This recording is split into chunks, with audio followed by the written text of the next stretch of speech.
여러분 안녕하십니까? 오늘 프라임 뉴스는 민선 8기 1주년을 맞아 특집 뉴스로 준비했습니다. 지난 1년간 울산시는 35년 만에 공업축제를 다시 열고 계속되는 인구 유출을 막기 위해 산업도시 부활에 매진했습니다. 지난 1년간의 성과와 또 극복해야 할 과제는 어떤 것들이 있는지 전병주, 배윤주 두 기자가 차례로 보도합니다. 김두겸 시장의 민선 8기 1호 공약은 산업수도 부활이었습니다.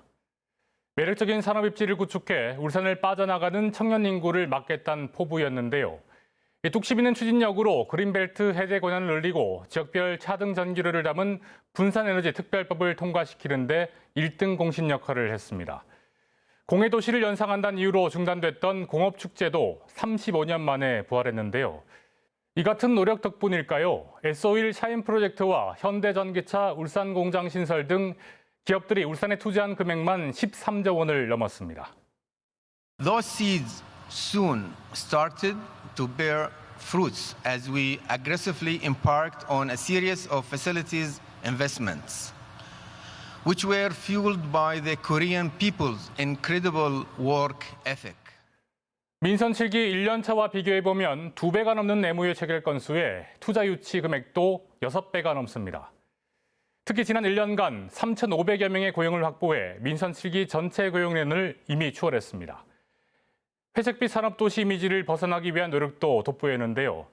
지난해 광역시 최초로 법정 문화도시에 선정돼 문화인프라 조성에 5년간 150억 원이 투입되고 수소와 원전 등 친환경 에너지 산업도 발빠르게 진행되고 있습니다. 반면 1년간 일부 잡음을 비롯해 아쉬움을 남긴 과제들도 있습니다.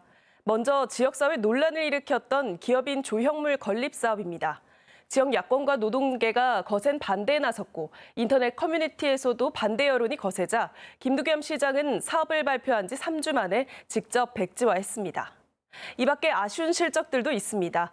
지난 3월 정부의 신규 첨단산업단지 후보지에 울산이 들지 못했고 울산의료원 건립 또한 경제성이 없다는 이유로 다시 한번 예타를 통과하지 못했습니다. 울산 외 의료 이용으로 3천억 원이 유출되는 현실을 극복하기 위해서는 최소 500병상의 울산의료원이 필요하다. 또 샤인 프로젝트 유치 등 각종 경제적 성과에도 멈추지 않는 탈울산 행렬도 풀어야 할 과제입니다. 울산 인구는 2016년부터 7년 6개월 연속 감소하고 있는데요. 탈울산을 막기 위해선 무엇보다 일자리 확충이 시급합니다. 1호 공약인 그린벨트 해제가 하나의 해결책으로 꼽히는데 울산시는 그린벨트 해제 1호로 추진하는 울산체육공원을 시작으로 이제는 가시적인 열매를 거둬야 할 것으로 보입니다. 기업 유치를 위해서는 그린벨트 조정이라든지 또 우리 행정적 지원이라든지 이런 부분을 제가 마다하지 않고 공격적으로 행정에 지금 집중하고 있다는 말씀을 드리고 불경 초강력 경제동맹과 울산 포항 경주의 해오름 동맹을 통한 상생 발전도 인구 대책 중 하나입니다. 마지막으로 꿀잼 도시. 문화관광 인프라 확충을 위해 태화강위 공연장 사업과 공업축제의 성공적인 안착, 특히 이제 막 닻을 올린 영남 알프스 케이블카 사업에도 속도를 내야 할 것으로 보입니다.